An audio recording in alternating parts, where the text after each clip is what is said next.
যে ঘুম থেকে উঠে বাচ্চারা সবার আগে খুঁজতো রাসূল কোথায়, মদিনার বাচ্চারা। তো রাসূল ততক্ষণ পর্যন্ত ওদের হাত ছাড়তেন না যতক্ষণ না বাচ্চারা হাত ছাড়তো। তিনি সেজদায় গেলে তার ঘাড়ের উপরে, পিঠের উপরে কিন্তু হাসান হোসেন রাদিয়াল্লাহু আনহুমা উঠতেন। আলহামদুলিল্লাহ, মানে এটা রাসূলের একটা ব্যক্তিত্বের একটা অন্যতম বৈশিষ্ট্য ছিল জি। যে পাশের লোকেরা আকর্ষিত হইতো। বিশেষ করে রাসূলকে সবচেয়ে বেশি পছন্দ করতো শিশুরা। এবং আমরা আখলাকুন নবী করে একটা কিতাবের মধ্যে পড়লাম যে হাদিসে আছে যে ঘুম থেকে উঠে বাচ্চারা সবার আগে খুঁজতো রাসূল কোথায়, মদিনার বাচ্চারা। জি। এবং রাসূলুল্লাহ সাল্লাল্লাহু আলাইহি ওয়াসাল্লামের হাত ধরতেন, আর রাসূলও ওদেরকে মদিনার আনাচে কানাচে অলিতে গলিতে ঘোরাতেন। তো রাসূল ততক্ষণ পর্যন্ত ওদের হাত ছাড়তেন না যতক্ষণ না বাচ্চারা হাত ছাড়তো। আল্লাহু আকবার। এবং এত বড় একটা বিশ্বজয়ী সেনাপতি এবং রাষ্ট্রনায়ক, তিনি আবার নাতিদেরকে সময় দিতেন।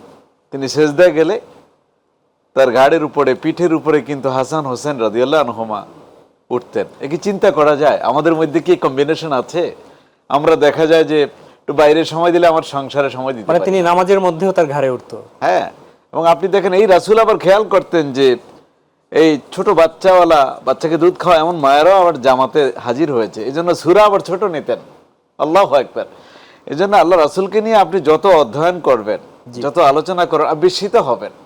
এবং আপনি যে বলেন একটা সুন্দর শব্দ যে রাসূল যে কোনো সময়ের জন্য প্রায়োগিক, মানে রাসূলকে আপনি যে কোনো সময়ের জন্য যে কোনো বিষয়ে আপনাকে টেনে নিয়ে আসতেই হবে দুনিয়ার মানুষের সামনে।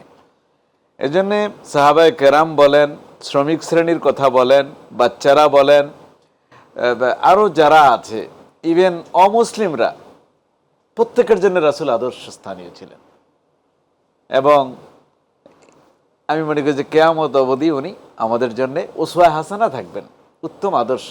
তার ধারে কাছেও পৃথিবীর কোনো নেতা, কোনো লিডার আসতে পারবে না। কারণ প্রত্যেকটা নেতার আপনি দেখবেন সামনে এক চরিত্র, বাইরে এক অন্ধকার একটা জগৎ আছে। বাংলাদেশে তো আমরা 1.5-2 মাসে দেখে ফেললাম কত বড় বড় নেতা, তাই না? কত কথা শুনেছি, পরে দেখলাম ফানুস, কিচ্ছু না। কিন্তু মুহাম্মদুর রাসূলুল্লাহ সাল্লাল্লাহু আলাইহি ওয়াসাল্লাম ভিতর যা বাহির যা সব সমান। এবং তিনি স্ত্রীদেরকে বলছেন আমার ঘরের গোপন ব্যাপারগুলিও মানুষদেরকে জানিয়ে দাও। তার মানে সেই ব্যাপারটাও মানুষের জন্য হাদিস, তাদের জন্য অনুসরণীয় বিষয়। এই জন্য আল্লাহ রাসূলকে আমাদের জীবনে নিয়ে আসতে হবে।